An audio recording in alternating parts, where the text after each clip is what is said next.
want to tell you about a woman named Margaret. She had 3 adult children, a $4 million estate, and a secret.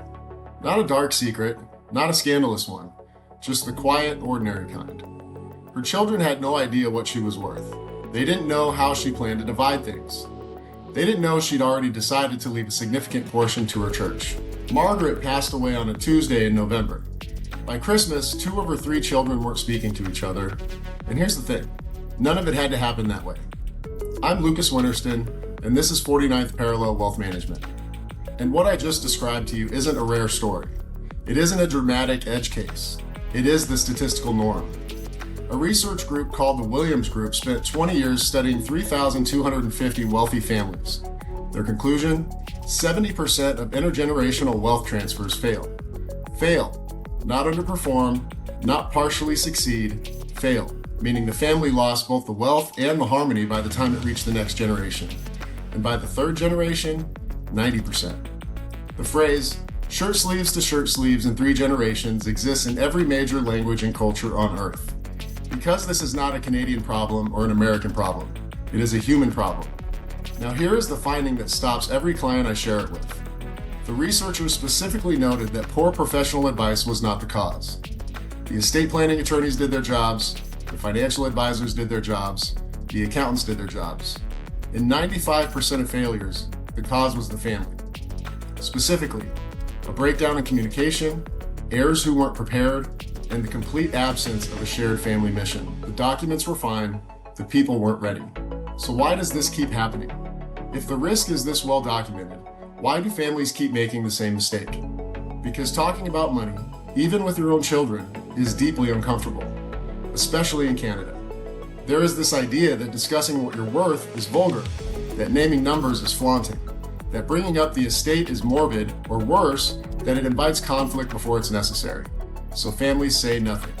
Or they say enough just to create confusion, vague promises, assumptions that never get challenged, expectations that drift apart quietly over decades. A U.S. Trust survey found that 64% of high net worth individuals had disclosed little to nothing about their wealth to their children.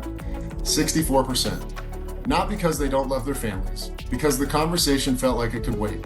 It almost always feels like it can wait until it can't. I want to dispel something.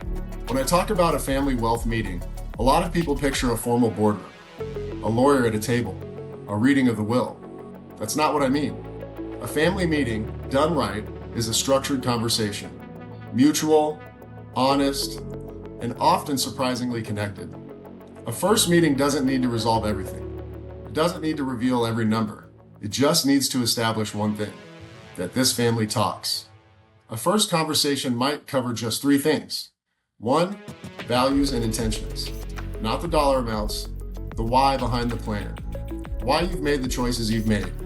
What you hope the wealth actually does for your family. 2, the documents that exist. Your children don't need to read your will today, but they should know it exists. Who holds it? Where is it? Because 52% of people don't know where their parents store their estate documents. Not whether they exist, just where they are. That's a solvable problem, but only if you solve it before a crisis.